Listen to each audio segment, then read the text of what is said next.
On September 30th, 1943, Moses Pesa, the chief rabbi of Volos, sought help from his friend Metropolitis Iakovos Iakim. The Germans had demanded from the rabbi a list of all the city's Jews, threatening to kill him in 24 hours if he did not produce it. So the rabbi asked the Metropolitan to find out from the Germans what they actually wanted. The Metropolitan said to wait and that he would find out quickly. Instead of calling, he sent a priest to the German consul's office in Volos. And the answer the German consul gave was to tell the Jews to leave the city immediately.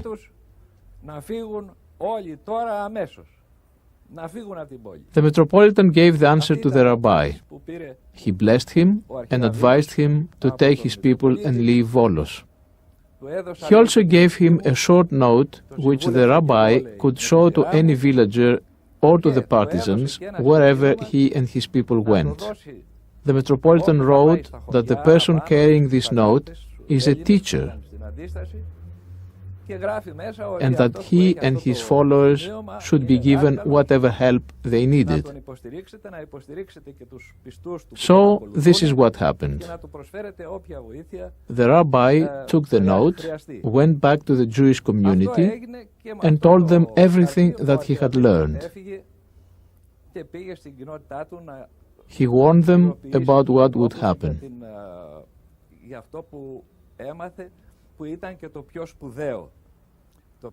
The first difficulty was to convince them to leave their homes and stores and their possessions.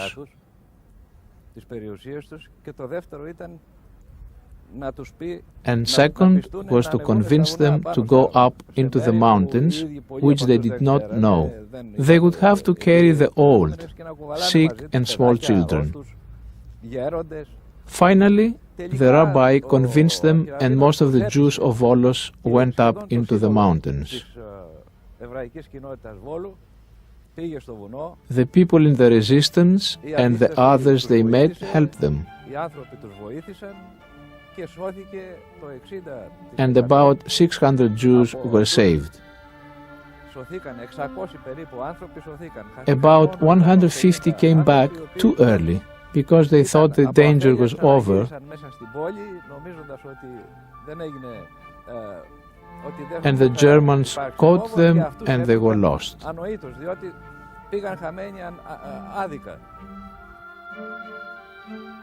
In those very difficult days, it was essential for escaping Jews to have Christian friends. The Magrizo family in Larissa had such a friend in the small farming village of Amygdalia, 10 miles from their home. When news reached the Magrizos that the Germans had begun to arrest Jews in Salonika, they quickly fled to the farm of Nikolaos Arjomanidis. The news they had learned from Salonika really frightened them. They were frightened because they had lost all of their relatives there who had been taken away. They lost everyone, and they were really frightened. For this reason, we took them up into the mountains, and all the time they kept asking me, "Is it safe here? Can we move further up, higher?"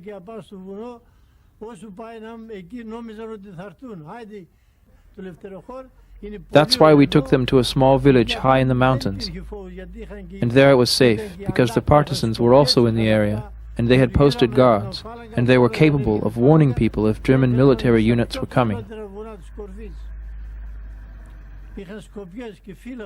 There were close to 200 Jews living there, living in an old monastery. If the Germans had found them, they would have all been killed. My name is Leon Magrizos. Everything that Mr. Artsomanides said is exactly the truth about this period of time. If he thinks it was nothing for him, for us it was everything.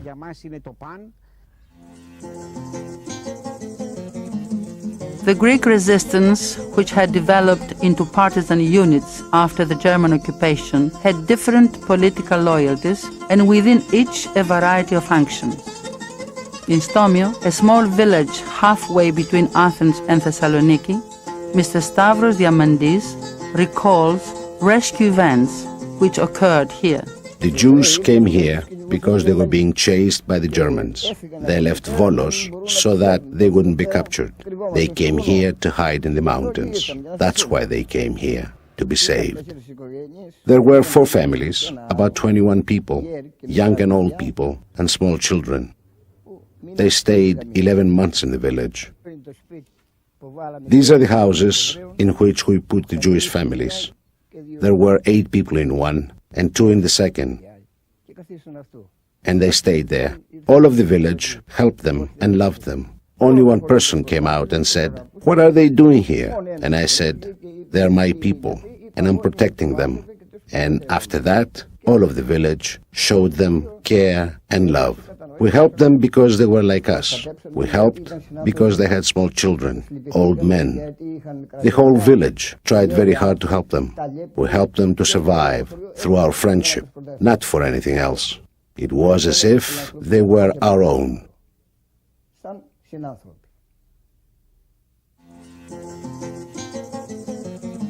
Thessaloniki, or Salonika, as it was known until early this century, had been home to a vibrant Jewish community, mostly descendants of Spanish Jews exiled from Spain at the time of the Inquisition in 1492, a city so Jewish in its character that was known as the Jerusalem of Balkans.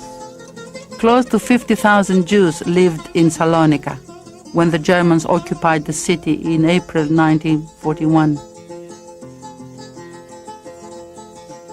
During the following 3 years, they and almost all of the Jews of Greece who were unable to escape from the Germans, close to 65,000 individuals, were transported to their death in Nazi killing centers in Poland and Germany. One among the very few who was helped to avoid this fate, Mrs. Marika Paraskevaidis. On the 6th of April 1943, the Germans closed off all the houses in the neighborhood that we had been forced into after they had thrown us out of our own houses. We didn't understand what was going on. The whole neighborhood was under siege by the Germans. My grandmother was 72 and sick. We had a little carriage so that we could move her around. I had a knapsack on my shoulders. We started out thinking that we were going to work. Who knew that we were actually on our way to be killed? We didn't know it then. We started to walk.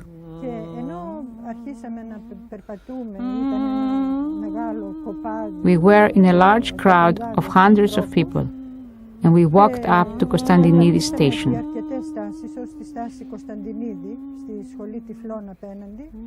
And there, by surprise, a young man came up to me, whose name I knew, because he lived at a nearby house. It was Dimitris Zanas.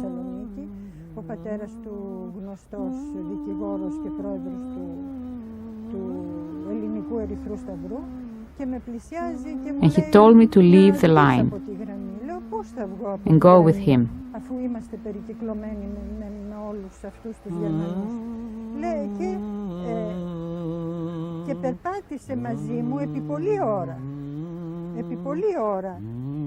I told my mother, and my mother, without turning her head, spoke with my father and told him the story.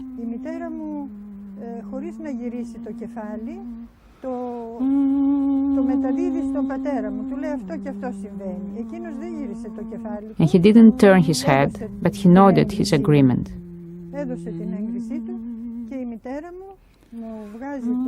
And my mother removed the knapsack from my shoulders, and that was as if she gave birth to me for the second time.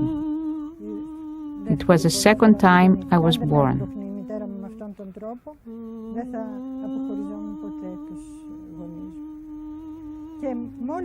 If she had not pushed me out of the line, I would have never been separated from my parents and from their destination.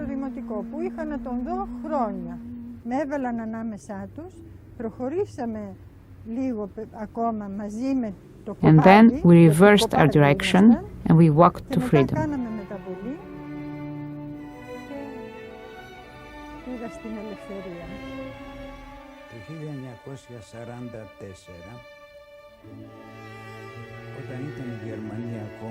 In 1944, when German troops were in Greece, in Salonika, I was working on a farm 40 kilometers west of the city,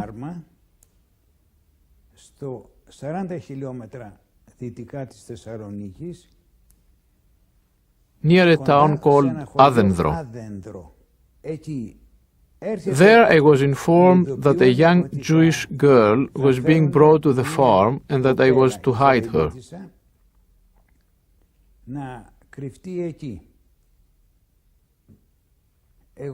I was thinking, how could a girl from her household, how is she going to live here, in the mud, in this kind of crude place?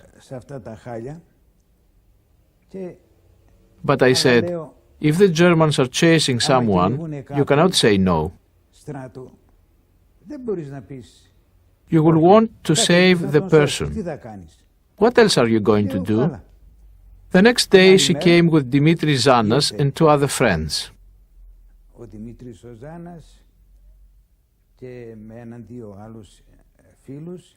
I greeted her.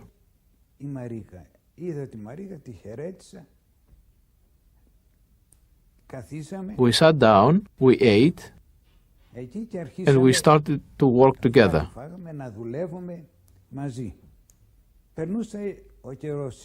Time passed slowly. We brought other workers from the village to work on the farm.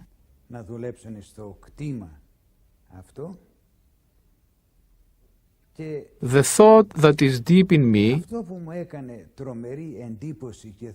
that I want to say, coming from my heart, is that of the 150 families who knew that she was there, no one ever said anything to the authorities, to the Germans, that a young Jewish girl was hidden with us.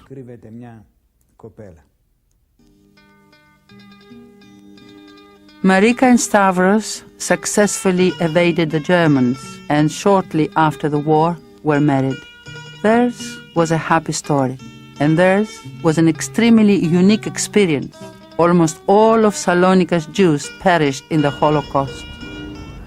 Today, in the total Greek population of 10 million, there may be 5,000 Jews, most living in Athens, and perhaps 1,200 in Thessaloniki. In other communities, as in Veria, the reconstruction of synagogues and all Jewish neighborhoods is underway as tourist attractions and to serve as a reminder of the city's earlier Jewish experience. The Israeli government in 1953 established Yad Vashem in Jerusalem as the central memorial to the victims of the Holocaust.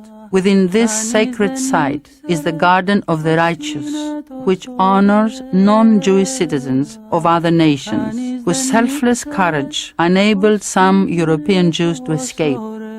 Here, among those who have so far been recognized, are close to 200 Greek nationals, a few of whom we are now privileged to know and honor as righteous among the nations.